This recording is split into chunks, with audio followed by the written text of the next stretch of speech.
up, guys?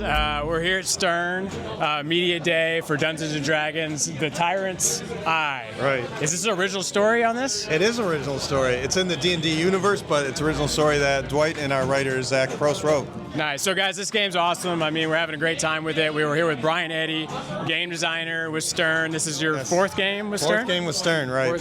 So, you guys may know his name, but you definitely know his games. Medieval Madness, Attack from Mars. What's one of your favorites besides those two? Well, obviously, those have a lot of history and nostalgia to them, right? But, you know, Stranger Things here, Mandalorian, Venom, they're all my babies, right? So you can't pick one. Yeah. Definitely.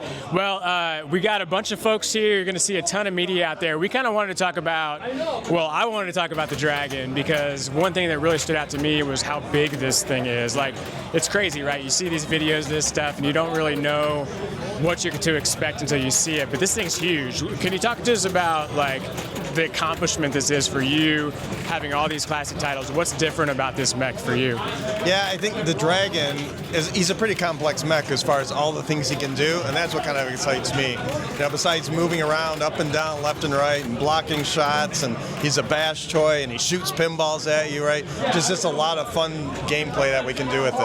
And not too many devices are that way, like they do one thing, right? Even the gelatinous cube, it can grab a ball from the top and the bottom, right? So all the devices kind of have multiple uses, which is... Yeah, there's these two, like, very in-your-face mechs, and of course there's the dungeon where it lifts up, which is kind of similar to Led Zeppelin in some sense, but obviously different too. So you've got three major mechs. I mean... Plus the shield. The shield. So, so the shield, and how does that play into the dragon? Yeah, so the shield is great defense against the dragon, because it really is a battle when you get to fight the dragon. He's spitting balls out, and they're continuously coming around and coming out. And you need some defense against all that stuff too, right? Because it's like there's this chaos. You're trying to hit him, he's trying to drain balls on you, so whoever gets to the numbers first wins. And the shield is a great defense. You know, you get one free one when you start Dragon Multi-Ball, so you might as well use it, right? You better use it, otherwise you've lost out. And yeah, totally. So there's 8 balls in the game. Are they all going during that mode? Yep, on the Premium LE, they could all be going at the same time at various times, because we can auto-feed and load the dragon constantly through the shooter. So as fast as he's shooting them out and balls are draining, he's filling it back up so he can continue that battle.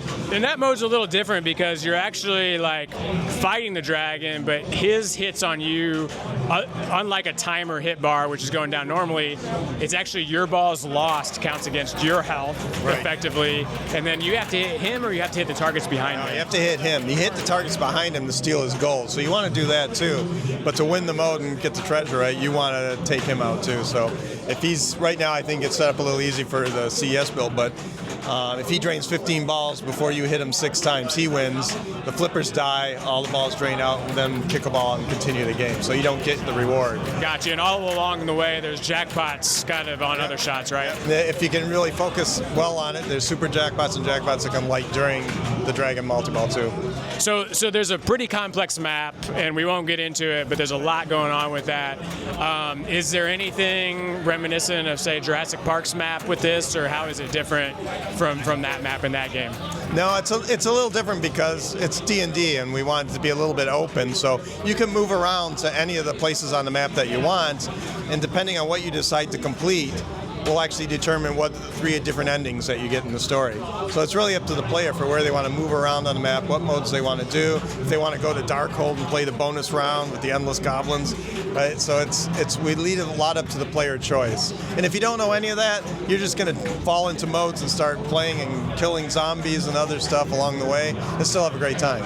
You guys are kind of pushing the boundaries, especially went from Mando that didn't have this progression mechanic, which Venom very much did, and now you're taking that a step further. Is that like your guys' thing now, or tell us about that? I don't know if it's our thing or not, but to me it's kind of important because I'm an average player, and I think a lot of people are. It allows you to see more of the game than you probably ever would.